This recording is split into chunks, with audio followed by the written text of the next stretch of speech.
اللهم صل على سيدنا محمد۔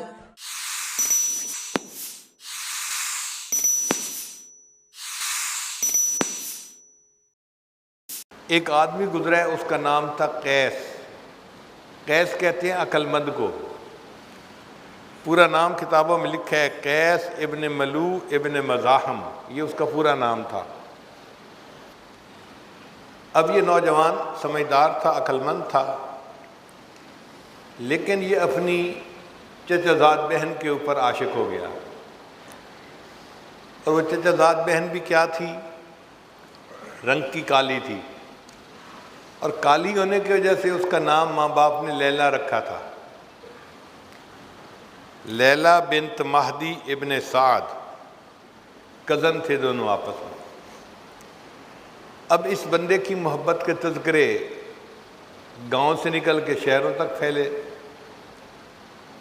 تو ایک مرتبہ باپ نے کہا کہ قیس، تیری بدنامی کی وجہ سے مجھے بہت ذلت اٹھانی پڑتی ہے، تو کیا ایک لڑکی کے پیچھے لگ گیا ہے اور تو نے خاندان کی عزت کو دھبا لگا دیا، چل میرے ساتھ حرم میں اور چل کے اس محبت سے توبہ کر۔ تو یہ قیس اپنے باپ کے ساتھ حرم میں چلا گیا۔ بیت اللہ کے پاس پہنچ کے والد نے کہا کہ توبہ کر اس محبت سے، تو اس نے غلاف کعبہ کو پکڑ کے ایک شعر پڑھا، الہی تبت من کل المعاصی، الہی تبت من کل المعاصی ولیکن حب لیلا لا اتوب۔ اے اللہ، ہر گناہ سے میں توبہ کرتا ہوں، لیلا کی محبت سے توبہ نہیں کرتا۔ اب جب اس نے یہ الفاظ کہے تو اس کے والد نے غصے سے اس کی طرف دیکھا، یہ کیا بدتمیزی ہے، میں لے کے آیا ہوں کہ توبہ کر اور یہ کہتا ہے کہ ولیکن حب لیلا لا اتوب۔ تو سمجھدار تو تھا ہی صحیح، اس نے جب دیکھا کہ والد نے خفا ہو کے دیکھا ہے تو اگلا شعر پڑھا، الہی لا تسلبنی حبہا ابدا، اے اللہ اس لیلا کی محبت کبھی میرے دل سے سلب نہ کرنا، وَيَرْحَمَ اللَّهُ عَبْدًا قَالَ آمِينَ، اور جو میری دعا پر آمین کہہ دے اللہ اس بندے کے گناہوں کو بھی معاف کر دے۔ یعنی اگر میرے ابو آمین کہہ دیں تو اللہ میرے ابو کی بھی مغفرت فرما دے۔ تو یہ ایسا پاگل تھا اپنی اس محبت میں۔ جب سیدنا حسن رضی اللہ تعالیٰ عنہ نے سیدنا امیر معاویہ رضی اللہ عنہ سے صلح کر لی اور حکومت کے معاملے میں ان کے حق میں دستبردار ہو گئے، تو حسن رضی اللہ عنہ بہت خوش تھے کہ میں نے حکومت ان کے سپرد کر دی جو اس کے زیادہ اہل تھے۔ ایک دفعہ جا رہے تھے مکہ مکرمہ میں تو قیس صاحب آگے سے مل گئے، تو حسن رضی اللہ عنہ نے روکا، قیس کیا حال ہے، کہاں جا رہے ہو؟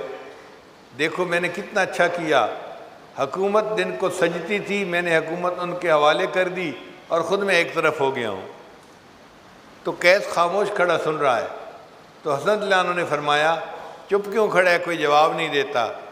کہنے لگا جی کہ میں سوچ رہا ہوں حکومت تو لیلا کو سجتی ہے۔ انہوں نے فرمایا انت مجنون، تو مجنون ہے۔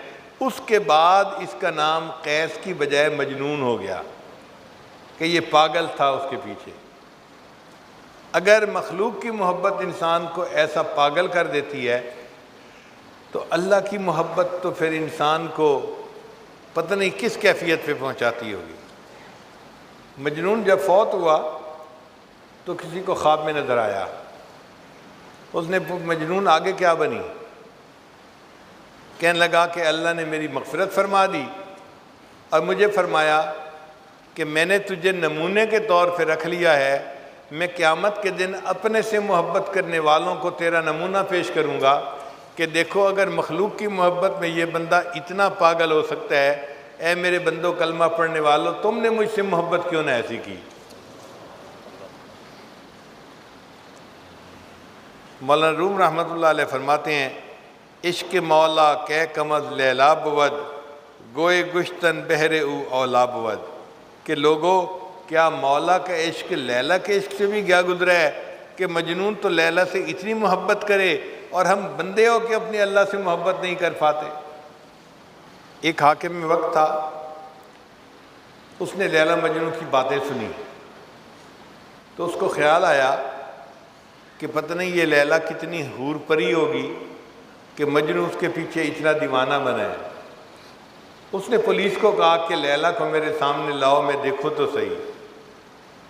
اب جب لیلا آئی تو وہ تو ایک عام سی لڑکی تھی، کالے رنگ کی، تو بادشاہ نے اسے کہا الدگر خوباں تو افزوں نیستی، اے لیلا دوسری خوبصورت عورتوں سے کوئی بڑھ کر تو حسین نہیں ہے، گفت خاموش کیوں تو مجنوں نیستی۔